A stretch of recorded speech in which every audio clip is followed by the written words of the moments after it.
Pemilik pertama sepeda motor di Indonesia atau lebih tepatnya Hindia Belanda saat itu adalah John C. Potter. John adalah seorang masinis pertama dari pabrik gula yang bernama Pabrik Gulo Umbul yang terletak di Probolinggo, Jawa Timur. Saat itu bisnis dan perdagangan gula di Hindia Belanda sedang dalam masa keemasan.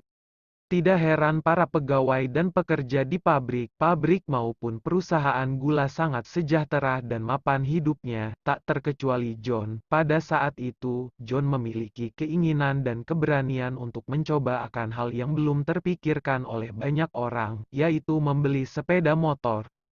Tak tanggung-tanggung, John langsung memutuskan untuk memesan dan membeli salah satu brand roda dua yang sangat prestisius saat itu. Dirinya memutuskan untuk memelihara kuda besi dari Hildebrand und Wolfmuller langsung dari pabrik yang berlokasi di Munchen, Jerman. Setelah penantian lama sekitar setahun 2 tahunan, akhirnya motor milik John datang dan sampai pada tahun 1893 di pelabuhan kota Semarang, Jawa Tengah. Motor Hildebrand und Wolfmuller milik John ini secara sah menjadi motor pertama yang mengaspal di tanah Hindia Belanda atau Indonesia saat itu. Akan tetapi, motor milik John ini bukanlah motor secanggih motor modern macam Yamaha, Ducati, atau Harley Davidson. Motornya terbilang sangat rumit dan butuh kemampuan mengemudi yang baik. Sepeda motor buatan Hildebrand und Wolfmuller ini belum menggunakan rantai, belum menggunakan persneling, belum menggunakan magnet, belum ada aki, belum menggunakan koil, hingga tentunya belum ada kabel-kabel listrik. John harus repot-repot memanaskan mesin sebelum menunggangi kuda besi miliknya. Cairan spiritus dituang di bagian blok mesin, dan lalu api pun menyala, mesin menjadi panas, motor pun mudah dihidupkan. Ia juga harus segera mendorong motornya seperti orang yang ban motornya tertusuk paku di jalan. Pada saat itu belum ada istilah sepeda motor atau kendaraan roda dua. Banyak orang yang konon ketakutan dengan suaranya yang menggelegar. Hingga saat ini, motor milik John sendiri diberikan julukan sebagai kereta setan.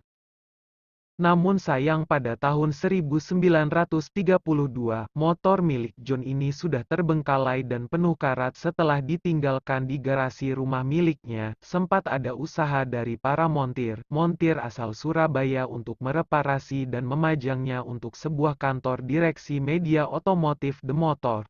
Akan tetapi setelah itu, hilang dan tidak jelas keberadaan motor milik John C. Potter ini. Sampai saat ini tidak diketahui kemana dan disimpan di mana motor pertama di Indonesia atau Hindia Belanda tersebut. Uniknya sepeda motor adalah kendaraan bermesin pertama yang masuk Indonesia beberapa tahun sebelum kendaraan roda 4 bermesin, di mana merupakan cikal bakal brand Mercedes-Benz dan dimiliki oleh Sultan Pakubuwono ke-10 yang masuk pada tahun 1898.